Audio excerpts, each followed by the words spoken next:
శ్రీమాత్రే నమః. 12వ శ్లోకము. భజ గోవిందం. ధీనయౌ మిన్యౌ సాయం ప్రాతః శిశిరవసంతౌ పునరాయాతః కాలః క్రీడతి గచ్చత్యాయుః తదిపి న ముంచత్ ఆశావాయుః. భజ గోవిందం భజ గోవిందం గోవిందం భజ మూఢమతే. రాత్రి పగళ్ళు, ఉదయం సాయం సంధ్యలు, శిశిర వసంతాది ఋతువులు క్రమం తప్పకుండా ఒకదాని వెకటిగా వస్తూ వెళ్తూ ఉంటాయి. చక్రంలాగా తిరుగుతూ ఉంటే కాలం వినోదంగా ఆడుకుంటూ ఆయువును హరించుకుపోతుంటే మానవుడు మాత్రం తన ఆశాకాంక్ష మమకారాల గూడును విడవకుండా అంటిపెట్టుకొని ఉన్నాడు. భగవంతుని సృష్టిలో కాలగమనం అతి అద్భుతమైనది. నియమబద్ధంగా నిర్ణీత క్రమంలో నిర్విరామంగా కాలచక్రం తిరుగుతూ ఉంది. ఆ విధంగా ఉషోదయం, పగలు సాయం సంధ్య, రాత్రి మళ్ళీ ఉషోదయం.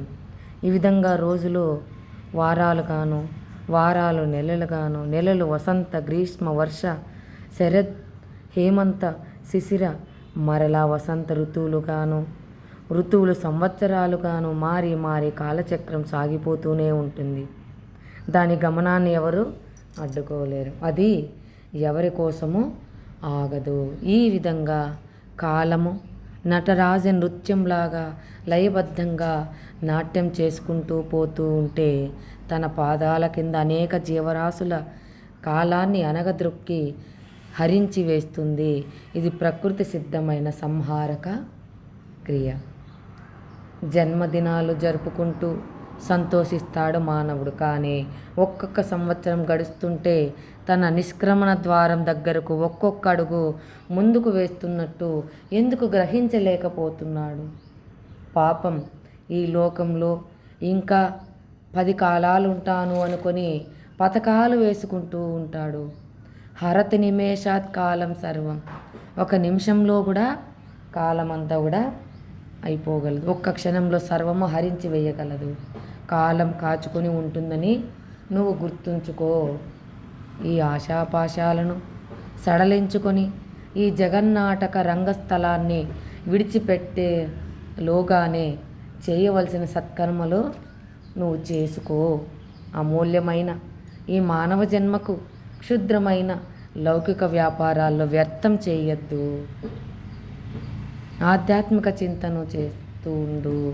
తర్వాత ఎప్పుడో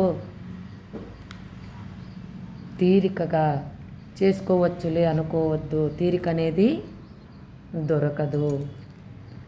ఆ మంచి రోజు రాకముందే కాలం మనపై కాలు వేయవచ్చు. తీరిక వచ్చేలోగా మనమే అందుచేత నీ వ్యామోహాలన్నీ విడిచిపెట్టి నీ కర్తవ్యం ఏమిటో తెలుసుకో. మామూలుగా కర్తవ్యం అంటే నా పని అది ఇది కాదు. మానవుని యొక్క కర్తవ్యం, ఎందుకు జన్మది అది తెలుసుకో. సంసార సాగరాన్ని దాటించగల నౌక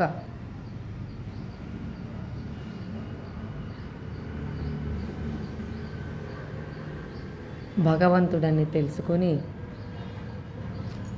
మనం కూడా ఆ భగవంతుని మార్గంలో ప్రయాణించాలి. శ్రీమాత్రే నమః.